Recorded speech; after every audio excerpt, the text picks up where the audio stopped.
Assalamualaikum warahmatullahi wabarakatuh. Pertama-tama yang terhormat kepada Pak Ahmad Riyadi selaku dosen dari pengampun dari mata kuliah visualisasi permodelan kapal pada tahun ini. Izinkanlah saya memperkenalkan diri terlebih dahulu. Nama saya M. Dava Nafis Safwan dengan NPM 2106730993. Pada kesempatan yang berbahagia ini, izinkanlah saya mempresentasikan hasil kerja tugas saya, yaitu menggambar Bogian curve. Nah, sebelumnya, apa itu Bogian curve? Bogian curve sendiri atau lengkungan Bogian adalah kurva yang menggambarkan luasan gading-gading, pembagian setiap kenaikan garis air sebagai fungsi dari syarat kapal. Nah, untuk kegunaannya sendiri, dari Bogian curve ini adalah untuk mendapatkan volume, displacement, dan juga center of buoyancy. Lantas bagaimana cara kita menggambar Bogian curve ini? Mari kita simak video ini sampai akhir. Pertama-tama kita harus menyiapkan tabel Excel untuk menggambarnya sendiri. Nah, di mana tabel Bogian curve ini kita harus telah membuat tabel offset yang telah kita buat. Nah, pertama-tama kita memasukkan nilai dari setengah WL, yaitu dengan nilai 0,948. Nah, lalu kita juga akan menghitung dari station 0 ini untuk WL 0 sampai 2 ini dengan ordinatnya 0,0 semua, itu didapatkan dari tabel offset yang sudah kita kerjakan. Nah, contoh dari WL 0 sampai 2, kita kita copy, kita blok, kita copy ke sini. Lalu untuk session 1 juga masukkan dari tabel offsetnya dari WL 0 sampai WL kedua ini lalu kita copy. Nah, setelah kita copy, seterusnya sampai ke station ke-20. Itu untuk baseline waterline 2. Dan sama pengerjaannya sampai waterline ke-10 sampai kenaikan. Selanjutnya dengan menggunakan faktor Simpson yang didapatkan setiap luas gadingnya hingga WL tertentu. Nah, maksudnya misal pada gading 1 dari WL 0 hingga WL2 luasannya adalah sebesar 1,97436,8 teman-teman.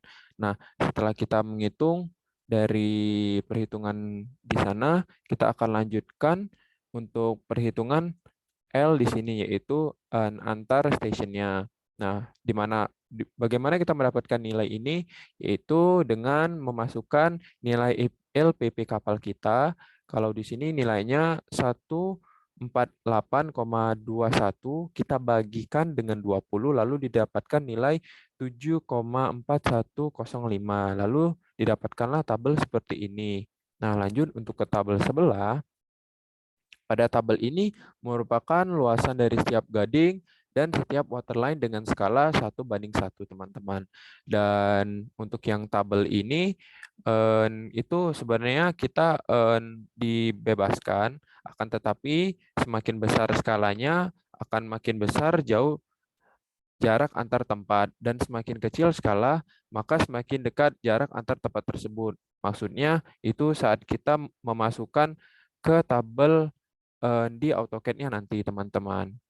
Nah, jika tabel yang digunakan yang sebelah sini itu digunakan untuk membuka skala dari grafik dan untuk mengira-ngira gambaran dari grafik kita, kemudian tabel yang ini dimasukkan skala draft dan juga skala gambar yang digunakan teman-teman, yaitu di mana kita dapatkan skala draft di sini 6 dan skala gambar di sini yaitu 2. Lalu untuk jarak antar WL ini kita dapatkan merupakan jarak dari setengah WL yang di atas yang sudah kita kalikan dengan skala draft dibagi dengan skala gambar dengan nilai 6 untuk skala draftnya dan skala gambarnya yaitu 2, teman-teman. Dan juga nilai 38,94 ini adalah merupakan tinggi dari gambar Bungian curve kita nanti. Lalu sebelah sini adalah tabel koordinat yang akan kita plot atau input ke dalam AutoCAD nanti. Nah, langsung saja kita blok semua untuk yang section yang ke-0 ini, kita copy teman-teman.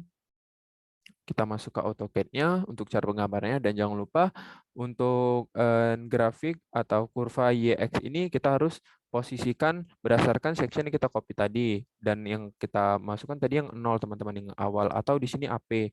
Lalu kita klik kode dengan SPL atau spline, kita enter, lalu kopikan nilai yang telah kita masukkan tadi teman-teman. Oke, maaf agak sedikit salah. Kita copy dulu, kita copy, ketik SPL, kita ketik SPL, kita copy oke. Nah, setelah mendapatkan garisnya langsung kita enter saja teman-teman, dan telah terbentuk dari kurva dari bonjannya tersebut teman-teman. Nah, setelah kita masukkan untuk yang section ke 0 yang tadi atau AP di sini, lalu kita pindahkan, jangan lupa setiap bagian-bagian di sini. Untuk section-sectionnya dipindahkan sampai ke FP sini, teman-teman. Nah, scale of bonjon ini mempresentasikan nilai dari kurva tersebut. Pada bonjon curve ini, skalanya adalah 1 cm sama dengan 45 meter persegi. Oke, baiklah teman-teman. Mungkin itulah penjelasan tentang saya terkait bagaimana cara saya menggambar bonjon curve berdasarkan tabel Excel dan offset yang telah saya buat. Atas kekurangan dan kelebihan saya mohon maaf. Wassalamualaikum warahmatullahi wabarakatuh.